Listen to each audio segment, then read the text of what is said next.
Hello and welcome to another video guys.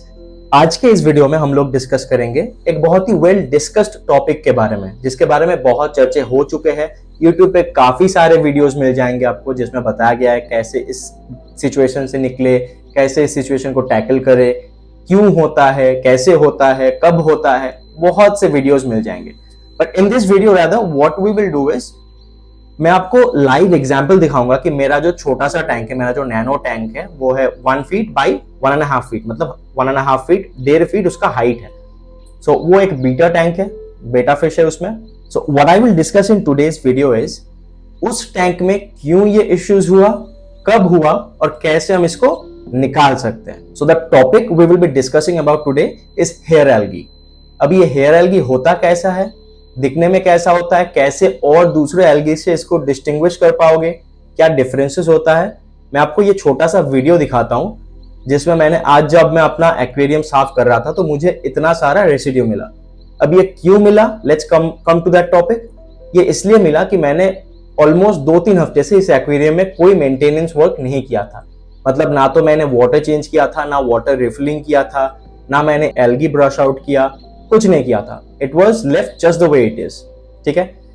सो ये basically hair algae होता क्या है। Hair algae is nothing but जब आपका पानी का बैलेंस सही नहीं हो। पानी का बैलेंस बहुत से फैक्टर्स के ऊपर ये चीज डिपेंड करता है कि आपका पानी का बैलेंस सही है कि नहीं। जैसे पोटेशियम लेवल हो गया, फॉस्फेट लेवल हो गया, ठीक है, और आपका कार्बन डाइऑक्साइड का लेवल हो गया, नाइट्रेट नाइट्राइट्स का लेवल हो गया, एमोनिया का लेवल हो गया। सो ये सारे डिफरेंट पैरामीटर्स की वजह से एल्गी आपके एक्वेरियम में आता है। अब ऐसा नहीं कि आपने उसको कहीं से लाकर छोड़ा है, भले ही वो लिविंग बीइंग्स है, बट जब भी पानी में इंबैलेंस हो, specifically when there is a phosphate imbalance and when there is ammonia imbalance, ठीक है, तो ये एल्गी खुद ब खुद प्रोड्यूस होता है if you provide the aquarium with enough light. Because हमको पता है कि algae is a living being. Green colour का मतलब उसमें क्लोरोफिल पिगमेंट है। अब क्लोरोफिल पिगमेंट है तो वो फोटोसिंथेसिस कर पाएगा, और फोटोसिंथेसिस करेगा तो वो बहुत जल्दी स्प्रेड भी हो जाता है पूरे। वो एक्वेरियम को कोई हानि नहीं पहुंचाता। They do not harm your fishes as well. Fishes को कोई फर्क नहीं पड़ता एक्वेरियम में एल्गी है नहीं है। हाँ, भले आपको पड़ता होगा क्योंकि आपने बहुत मेहनत से वो एक्वेरियम बनाया है, स्टेबल मतलब सेटअप किया है। सो आपको बुरा लग सकता है कि देखने में ये पूरा बिगड़ गया इसका design, but it does not harm the fishes. ठीक है। Rather, हम लोग मानते हैं कि एल्गी एक्वेरियम के लिए खराब है उसका उल्टा। बिकॉज जब आपके एक्वेरियम में एल्गी है, भले ही आपके फिश बोल नहीं सकते, आपको बता नहीं सकते, ये एल्गी इंडिकेटर का काम करता है आपको बताने में कि there is some sort of imbalance in your aquarium. अब क्या इम्बैलेंस है ये नहीं बता देगा, ये आपको ढूंढना है। या तो आप लाइट ज्यादा टाइम तक ऑन रख रहे हो, उसके वजह से हो सकता है, या आपका एमोनिया लेवल्स बहुत हाई है, या आपका फॉस्फेट का लेवल बहुत हाई है, आप कार्बन डाइऑक्साइड अगर पंप कर रहे हो तो इनफ पंपिंग नहीं हो रहा है। सो बहुत से फैक्टर्स के ऊपर ये डिपेंड करता है। ठीक है। और मेरा जो बड़ा टैंक है, जो मेरा प्राइमरी टैंक है 3 फीट का, उस पर भी बहुत एल्गी इश्यूज हुए थे स्टार्टिंग साइड में, like for the first 2 months 2.5 months, but now that it's well stabilised, उसको ऑलमोस्ट 4-5 महीने हो गए हैं। So there is no hair algae anymore. So अगर आपके एक्वेरियम में हेयर एल्गी अभी है तो do not panic about it. आपको करना क्या है, आप लाइट का जो टाइमिंग है, अगर आप 6 hours लाइट जलाते हैं तो आप उसको 4 hours कर दीजिए।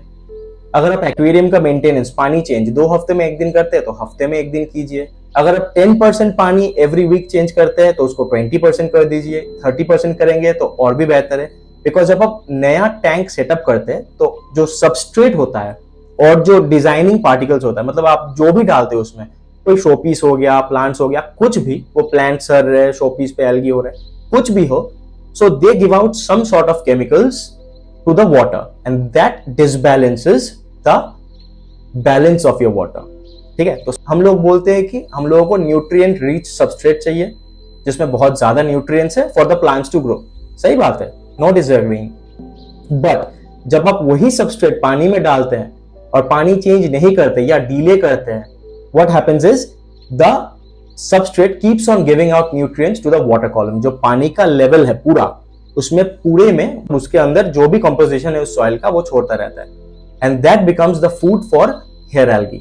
हेयर एल्गी उसको खाता है, ऊपर से अब 6 घंटा 8 घंटा लाइट भी दे रहे हैं उसको, तो वो बहुत ज्यादा फैल जाता है। Same with grass as well. अगर आप कोई भी खुली जमीन पे ग्रास भी देख ले, मतलब जो हम लोग का नॉर्मल घास होता है, उसको बारिश मिलेगा, उसको जमीन से न्यूट्रिशन मिलेगा और थोड़ा बहुत धूप मिल जाएगा तो वो बहुत फैल जाएगा, पूरा ग्राउंड को कवर कर लेगा।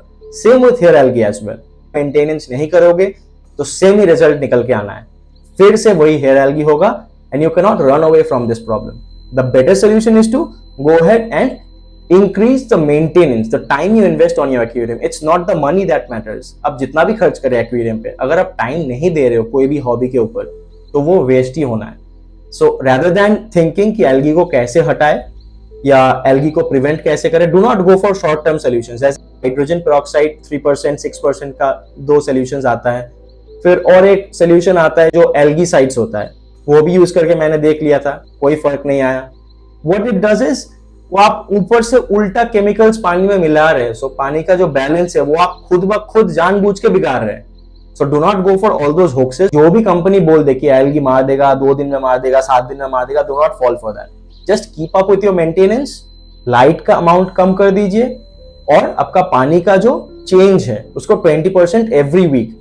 अगर हो सके तो वीक में स्टार्टिंग फेजेस में पहले का 2 मंथ्स वीक में हो सके तो 10-20-20 करके 2 बार पानी को चेंज कीजिए। दैट मीन्स 1 हफ्ते में आपका 40% चेंज हो गया, मतलब 4 हफ्ते में आपका 160%, दैट इज ऑलमोस्ट 4 टाइम्स। ठीक है, तो 4 टाइम्स अगर आप चेंज करते हो 20% करके, so you will see good results. For today this was your tip, keep up with your maintenance, water changes, light थोड़ा कम कर दीजिए और manual cleaning. Manual cleaning is the best possible option for pulling your hair algae out. एक brush लीजिए, toothbrush जो होता है, कोई भी पुराना टूथब्रश लीजिए, पानी में घुसाइए, जहां पे दिख रहा है आपको एल्गी, बस उसको रोल करते रहिए, बस आपका एक्वेरियम का पानी, the algae issue will at least be gone. ठीक है, alright guys, so see you in the next video, and if you like my content, please go ahead and subscribe to my channel and also leave a comment if you have any doubts or any questions regarding this video. Thank you for watching.